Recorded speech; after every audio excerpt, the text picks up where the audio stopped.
bureka gato maze nawe ubanze wumve iyi mibare. Ufasha abantu bose barebye indirimbo zose za Bruce Melody, ugafata abantu bose barebye indirimbo zose za Meddy, ugafata abantu bose barebye indirimbo za The Ben, ugafata abantu bose barebye indirimbo zose za Chris Easy, ugafata n'abantu bose barebye indirimbo zose za Israel Mbonyi, warangiza ugateranya igikuba ubonye ukagikuba inshuro ebyiri, warangiza ukagereranya n'indirimbo imwe bita Diyama ya Rihanna, wabona yuko bitangana bitenda no kwegera.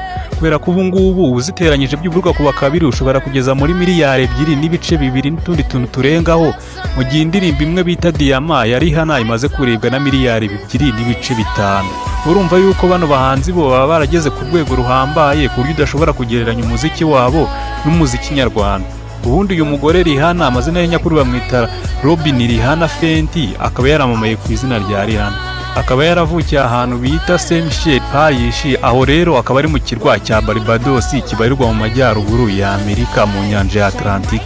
Uyu rero nyina bamwita Monica Braithwaite na se bakaba bamwita Ronald Fenty, akaba afite abavandimwe babiri bavindimwe kuri se na nyina, ariko akagira abandi batatu batavindimwe ku babyeyi bombi. Uyu rero akaba afite uwo bashakanye ariko mu buryo butemewe n'amategeko, ari uwo bita ASAP Rocky. Bakaba bafitanye abana babiri.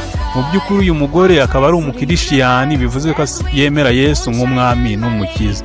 Kandi uyu nguyu yaje kuba yiga amashuri y'abanza ahantu bita muri Charles Brown Memorial Primary School, azana gukomereza amashuri yisumbuye muri Campbell School mu mujyi wa Barbados, ariko ntago yigeze yiga kaminuza kubera ko yarangije kwiga cyangwa se yacikirije amasomo ye afite imyaka 16 gusa akajya kwikorera umuziki, kubera ko yari amaze kubona yuko ariyo kariyeri ye ashoboye.